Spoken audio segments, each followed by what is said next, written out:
The very young play among the very old under this manyatta in Hafarey village. The weather playing a big part in why at this hour this structure gives them comfort from the unbearable heat as they while away the day. For some of the babies being cuddled by their grandmothers, they don't have even the most basic defense against diseases. They should have received these jabs in hospital, but such medical facilities are non-existent here. Wanakaa mpaka mwezi 3. Wakati mtoto anafikisha mwezi 3 ama 4, wakati wanaweza kuweka hivyo hapa hivi inabebeka, ndio wanaanza sasa safari ya kwenda kutafutia watoto wao sindano au wenyewe. For those heavy with child, the journey to the nearest health facility in Kor or Balha for much-needed prenatal care is an excruciating venture. Thus, they have to depend on the traditional birth attendants to take care of them. Huyu mama na huyu hao wili ndio wanasalishanga hiyo kina mama ya manyatta yote 3. Awili hakiore ateza? Mele. Akembo. Kuna 2 kids. Huyu ni the third one mnyako PG na ameenda clinic once. Anatarajia kujifungulia nyumbani ama hospitali? Anasema hospitali iko mbali. Hawezi manage kwenda hospitali na kurudi tena. There is, however, a startling distinction in Kor, the nearest center from Hafarey, but that is still kilometers away.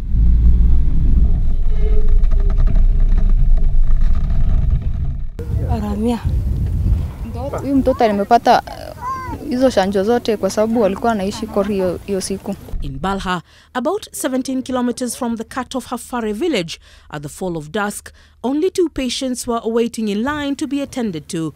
But a health crisis is unfolding in these remote pockets of villages. A mother, a pregnant woman can come for maybe 2 NC visit, but later she delivers at home because the experience, how the situation is, how she will be handled, it's like they fear because they are not used to. The facility has 5 beds that can care for mothers during delivery, but many still choose to stay and deliver at home with the help of traditional birth attendants, in part due to traditional practices. Based on research, it came to be realized that between now first antenatal visit to the next one, a mother can have some complication in between, and if you give a duration maybe 1 or 2 months, then you see the mother today, tomorrow the woman develops some complication. Some complication might not be that severe to an extent that it can be noticed early. So if the mother, maybe you see her today, develop some complication tomorrow, then and they are not severe that they can be seen earlier, then there is possibility, chances are that the mother or even the depending on the complication, they complicate even affecting the child.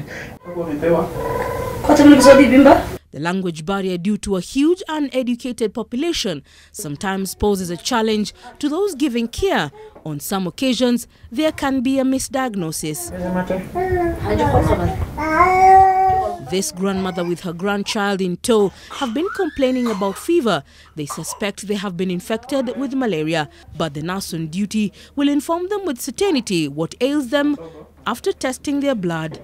They braved the daytime heat to get to this facility just before dusk falls, but for many other families, it's just not worth the trouble.